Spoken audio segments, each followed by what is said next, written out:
Hello everyone! Today I'm starting to sort through all the amazing supplies I treated myself to for Christmas and New Year. Most of the materials came from Ukraine. My mother-in-law brought them over when she came to visit us here on Phuket. On top of that, I also received 3 packages from Simon Says Stamp. So it's definitely time to organize everything. I plan to film a series of videos showcasing these new goodies. Along with today's video about alcohol inks, I also want to cover the new sprays, patinas and other exciting products I've added to my collection.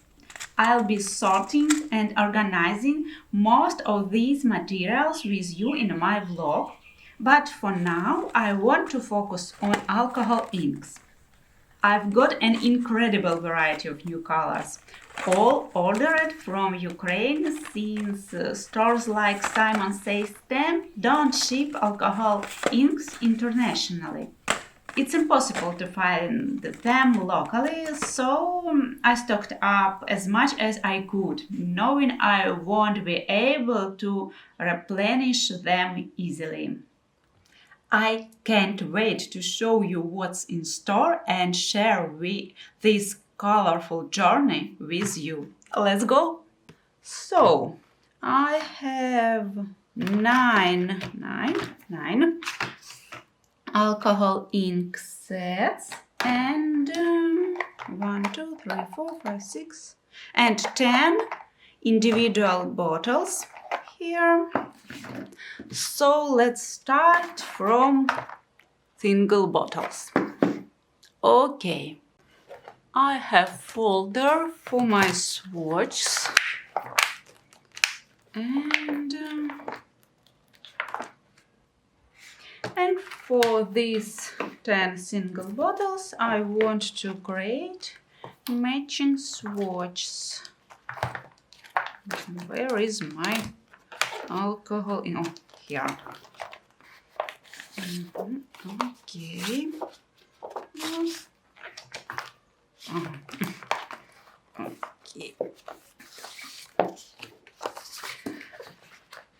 My alcohol ink swatches. Here is how I make my swatches. I cut UPO paper into small strips and apply the ink to a small section.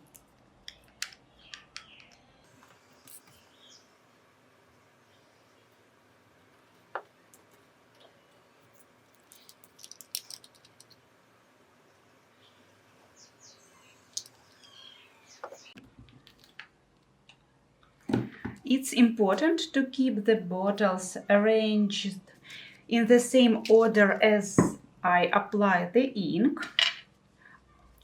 Otherwise, I might get confused about which color is which. And I work with alcohol inks on a glass mat because it's much easier to clean afterward. Also, I like to keep my bottle as clean as I can. And for it, I use isopropyl alcohol.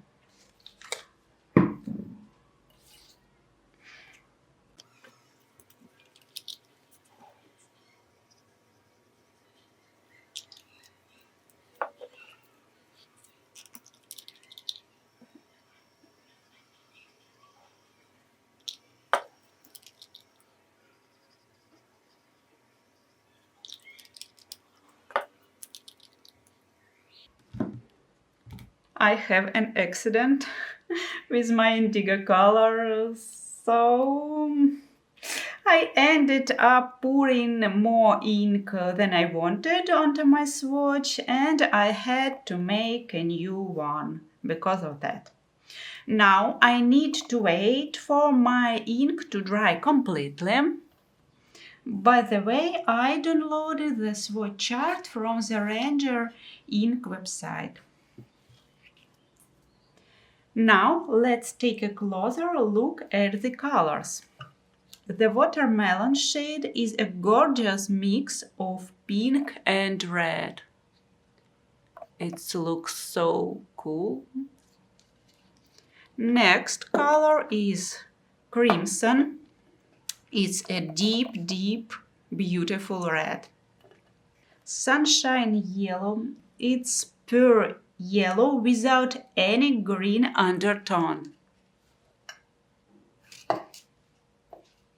Let's go ahead. Willow. It's a really beautiful greenish color. Aquamarine. Oh, it's like a perfect blend of blue and green, reminiscent of crystal clear tropical waters. I like this color. Indigo. Deep, deep blue. Boysenberry is such a deep and vibrant purple color. Oh, it's so rich.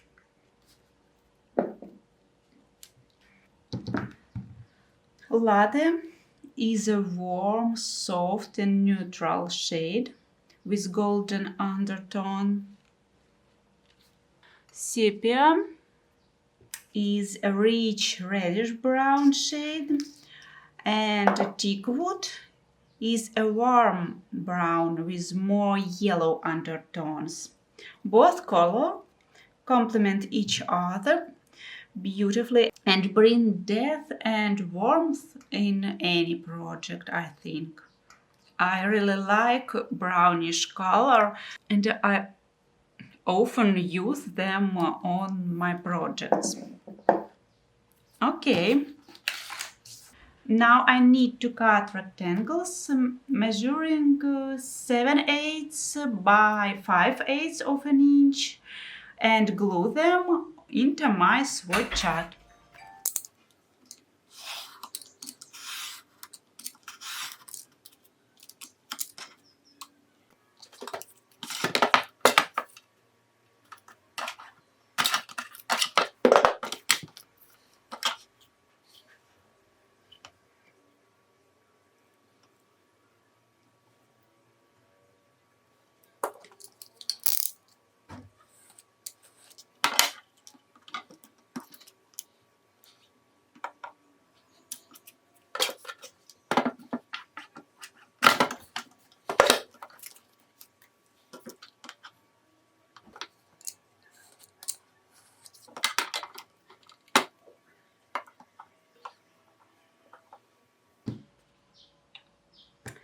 And now I'm gluing the colored rectangles into the corresponding cells in my swatch chart. This, for example, watermelon, and I need to glue this rectangular on this place. This way I can easily find the color I need.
Now let's move on to the ink sets. The first set I want to open is called Wildflowers, and it includes 3 beautiful colors: Lemonade, Peach Bellini and Cool Berry. So let's go!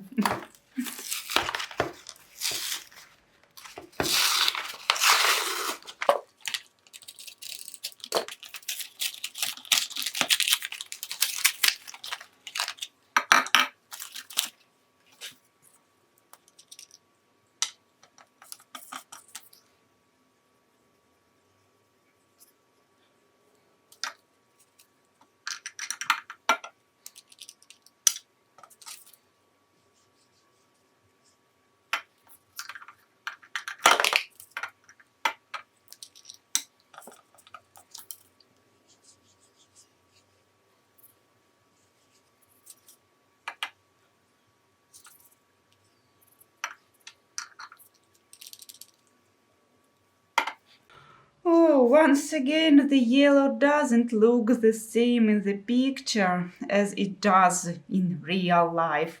It seems to appear more greenish on camera. I'll try to fix white balance on my camera and try to show you the true color. I switched to my phone and the colors are displayed more accurately here.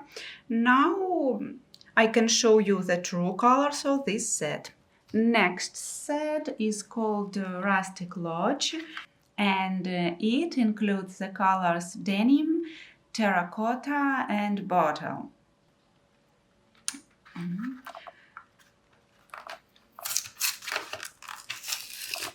Together, these colors create a perfect harmony of earthy and natural tones.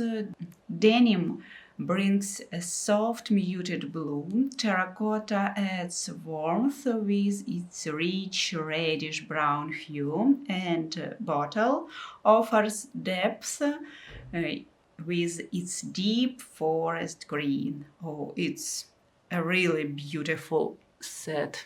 Let's move on to the orange-yellow spectrum set, which includes amber, sienna, and Dijon colors. Okay.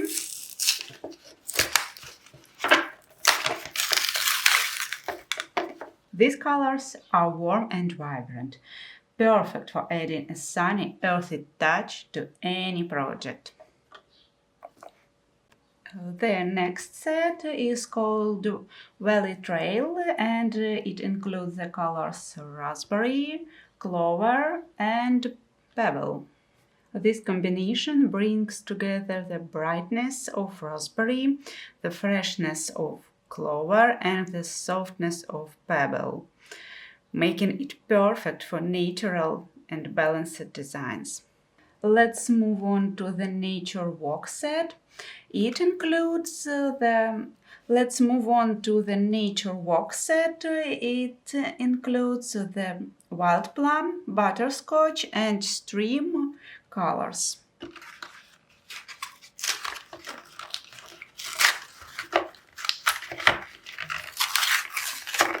This trio combines the rich vibrancy of wild plum, the warmth of butterscotch, and the cool tranquility of stream. Perfect for creating harmonious and earthy projects. My stream ink was a bit thick, so I had to dilute it with a blending solution. Next incredible color combination is called Cottage Path. And this set has slate, currant, and meadow colors.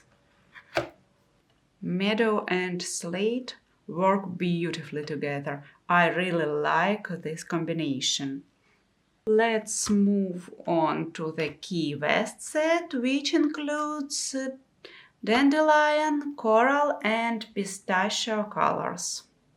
This vibrant trio combines the sunny brightness of dandelion, the soft warmth of coral, and fresh, cool tone of pistachio. perfect for tropical inspired projects. I really love this combination. Next is the Miner's Lantern set, which includes rust, stone washed and pitch black colors. This set combines the warmth of rust, the cool softness of stone washed and the depth of pitch black, making it perfect for bold and industrial inspired project. And the last set is Retro Cafe. It has pool, pink sherbet and espresso colors.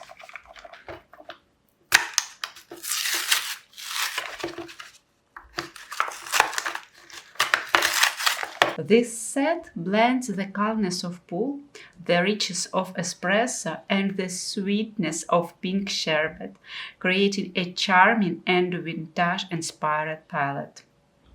It's such an incredibly beautiful combination of color. I absolutely love it. Now it's time to cut out the rectangles again and add them to my swatch chart. So let's start.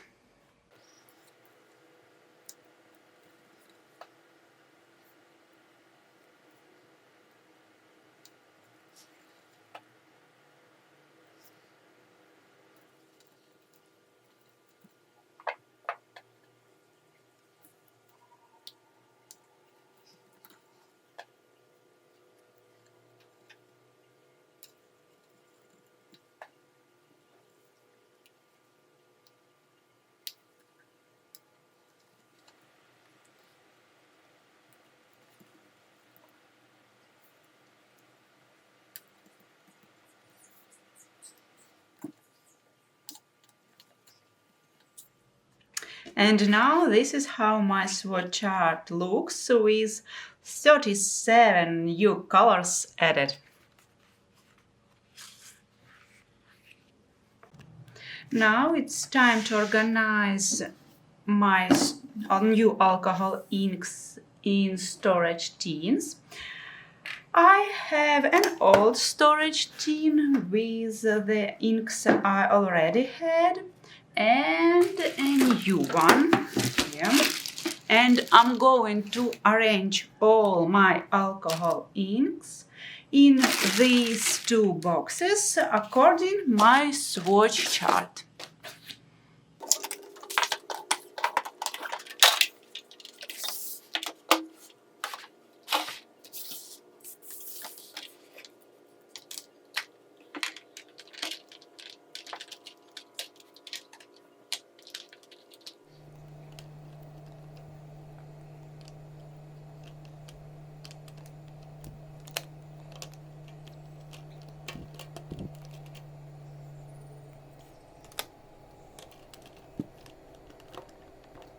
Here is how my 60 bottles of alcohol inks look in their storage tins.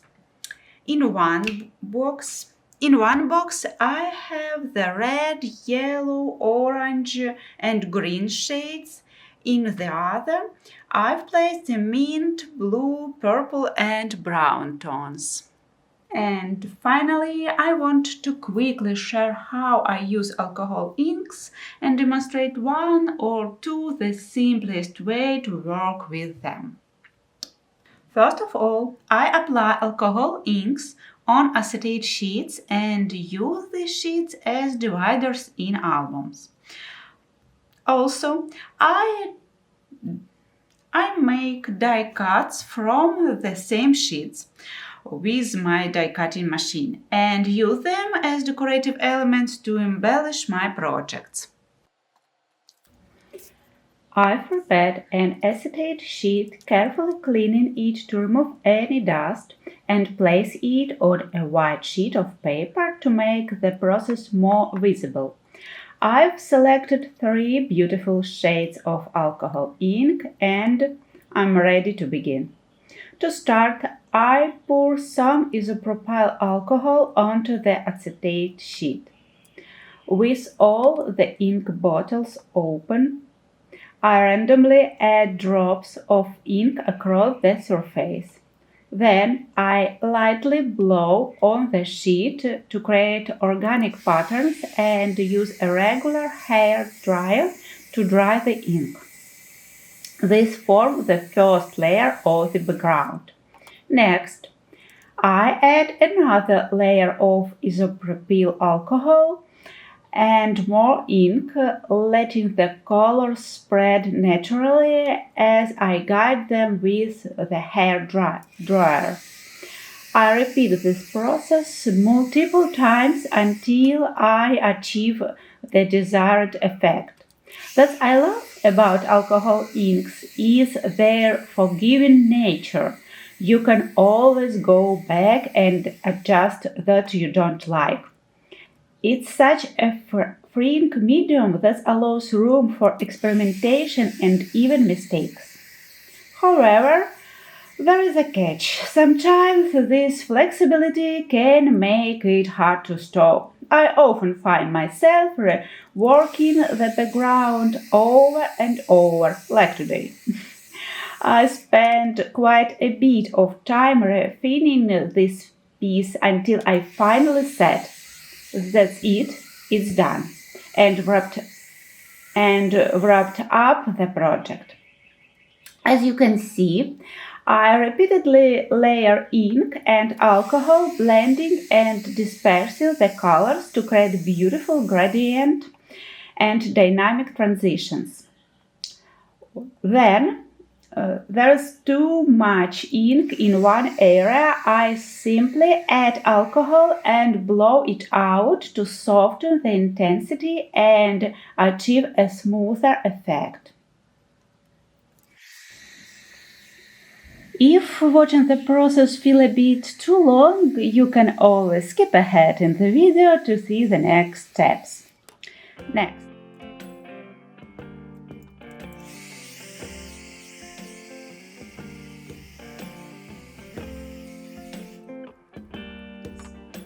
Next, I take a felt applicator from Tim Holtz and apply a small amount of alcohol blending solution to it. I'm aiming to create tiny droplets on my background. This alcohol blending solution works similarly to isopropyl alcohol but has a thicker consistency, which prevents it from spreading as much on the acetate sheet.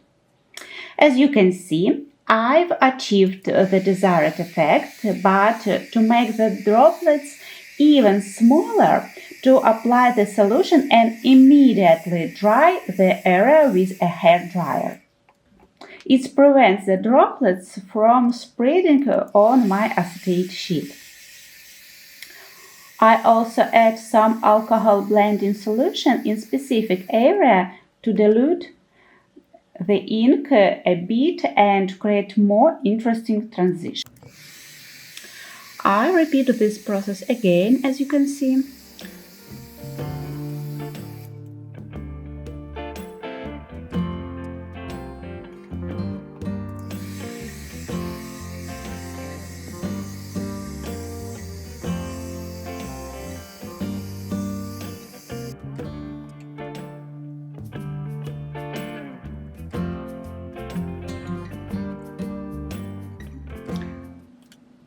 Now, I add a small amount on isopropyl alcohol to my glass mat and use a brush to apply it precisely to the area where it's needed, where I notice harsh transitions or excessive ink buildup.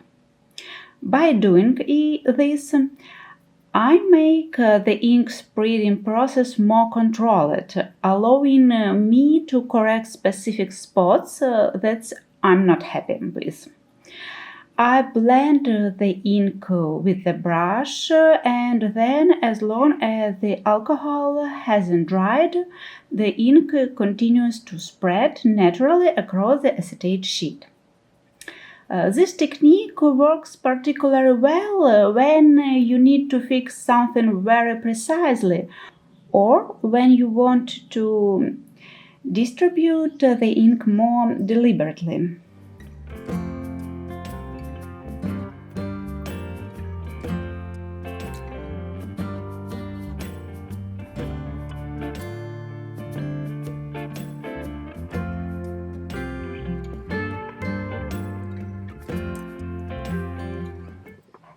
Now I'm using the dabber again to smooth out the background a little, but at this point I realize I don't like it at all.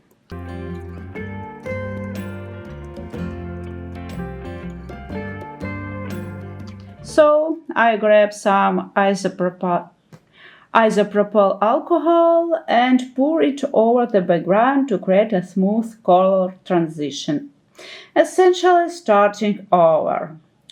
This is exactly what I mentioned earlier. It's hard for me to stop. On the one hand, it's not ideal because I spent more time on the background than I probably should. But on the other hand, I don't throw away that I've created. Instead, I rework it until I achieve a result I'm truly happy with.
At this point, I decided to try another technique.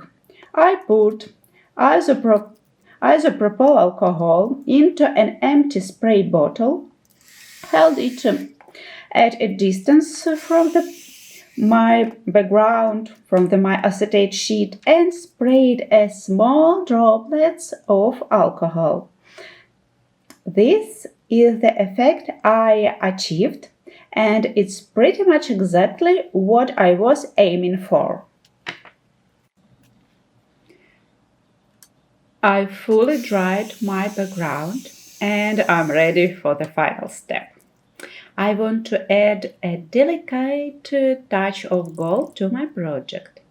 When working with inks that contain particles, it's essential to use alcohol blending solution. The resin in its formula ensures that all particles, metallic, pearlescent, or otherwise, are securely fixed to the surface. Using regular isopropyl alcohol won't give the same result, as the particles will not adhere properly to your background.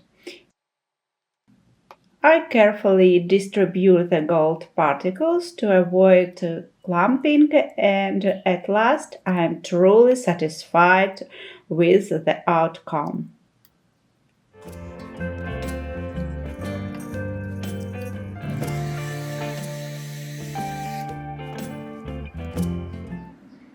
I'm showing you a closer look at my final result. I really love it.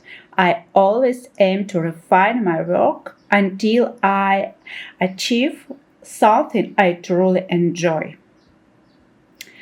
How do I use backgrounds like this? A background like this works perfectly for layering, for example, in a scrapbook layout, or as dividers in albums and journals. Take a look at how beautifully it pairs with scrapbook paper. By adding this acetate sheet between layers of scrapbook paper, you your project instantly transforms. If needed, you can add another layer of scrapbook paper, perhaps a darker one, to add contrast to your design. I also love using these sheets for die cutting, creating a unique embellishment for my projects. Look at these incredibly transparent, delicate die cuts I've created. Elements like these are so easy to incorporate into your design, adding a sense of lightness and airiness to your compositions. Let me show you an example. Here is an album I've already completed.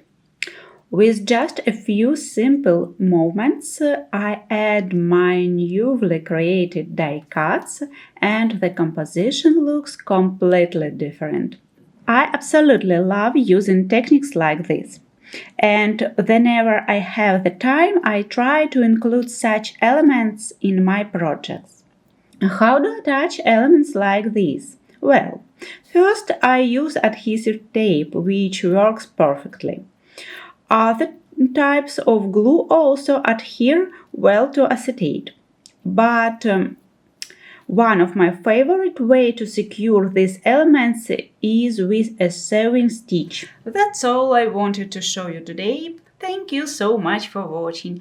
I hope you enjoyed it and found it inspiring. I'd love to hear your thoughts in the comments, so feel free to share. Don't forget to like this video and subscribe if you haven't already. See you in the next one and bye bye!